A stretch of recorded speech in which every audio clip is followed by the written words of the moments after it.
First off, start by telling me about your character in this film. Ron Woodruff. Man with a 7th grade education, 2-bit wild-ass cowboys, electrician slash part-time bull rider. Don't leave your wallet sitting around because he'll probably steal something from it. A womanizing, fun, hell-raising son of a bitch who's heterosexual and gets HIV, given 30 days to live. Guy becomes a scientist of HIV, leaves the borders and goes out amongst the world to go out and research and bring back anything he can. And he's not only bringing it back to just survive, he's gonna make him some money. Yeah. So he's got a bit of Scarface to him too. Businessman who unknowingly becomes an activist as well, without ever sort of consciously raising that flag and saying, I'm the leader. He kind of, you follow his life and he becomes that without even really knowing it. You just described him so well. When you read this story, what was it initially about him that made you really want to play this character? Well, he was a great anti-hero who, and what you get, what I enjoy about an anti-hero is you don't have to abide by society's laws. Actually, they're outside the law, or they butt the law in the face. They butt the governor in the face. They butt the parental guidance in the face. They do it their own way, and that means where they're the rule breakers and they make up their own rules. They're usually on the run from something or ducking or diving something and have to live a little either on the outskirts of society or go right up the middle, which a version of Ron going right up the middle is selling memberships, not selling the drugs. He used the system and a loophole in the system to beat the system. And this fact that this guy, he really only found purpose in his life when he got HIV. He found the one thing that he could grab a hold of and fight for every single day, every minute of the day. And he was never going to lay down and go, woe be me. You know, he was not going to fade away. And what did he do? If you look at the film, or what I think his legacy would be, he's a guy who I think shook the tree enough to where it's possible that the FDA has approved certain drugs that have worked for HIV sooner than maybe they would have, because he was a bit of a thorn in their side, enough where they wanted to shut him down and keep him quiet. Yeah. You know? That's what I liked about him. He never stopped. Mm-mm.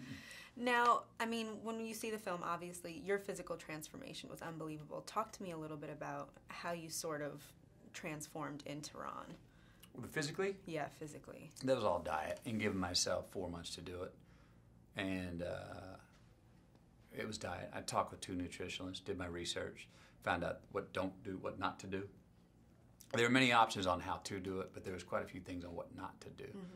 Mm-hmm. And then I just committed to it. And I had the support of my family and my wife, and I ate controlled meals, and I didn't go have meetings at my favorite steakhouse.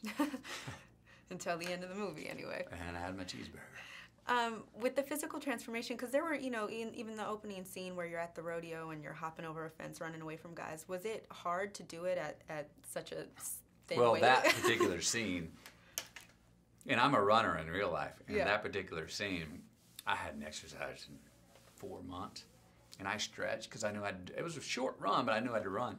I made it 20 feet, and my thighs just locked up, and I just, boom, my legs buckled, and I went down. I went, cut, cut. And the 15 cowboys right behind me, right before I'd run, I was like, try and get me if you can. And I said, when you get me, don't half-ass it. Well, I had to go cut because they were still coming to get me. And now I had to hop up and say, I had no idea that my legs were going to lock up like that. And they just hadn't been used like that. So that was a long day. Yeah. And I was more exercise, and I was sore after that day for a while, which was funny because 4 months earlier, I could have done that 5,000 times in a row. Yeah. And not been sore. But the human body is incredibly resilient. And I was never for fear that something was going to be, you know, wrong for any long term. Right. Now, aside from the physical transformation, what were some of the challenges about playing Ron? The challenges were, one thing that was important to me was to maintain this anarchic spirit, that this guy was an SOB, that this guy was a real bastard and a real badass and a real selfish son of a bitch. Maintain that. Mm-hmm. and not fear that we're going to lose the humanity, not fear that no one would ever sympathize, as someone might say, not fear that. Trust it. If you stay on track with this guy of who he really is, and keep him a businessman. Keep him a businessman. Don't have him in the middle going, well, no, I want to help everybody out. Yeah. Just keep him a businessman. Keep him liking his gold and his Cadillac. That the humanity will come out of that. And John Mark and I got on the same page about that, and we checked in every week about it, but we said we got to trust it. And I'm really happy with how it works and comes across in the story.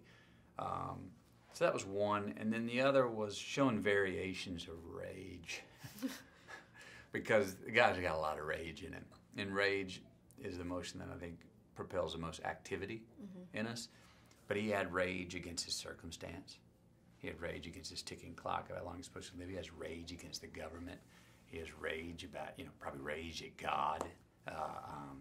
And so his rage at his friends who are isolating him and abandoning him. Different forms of rage to show variation in those.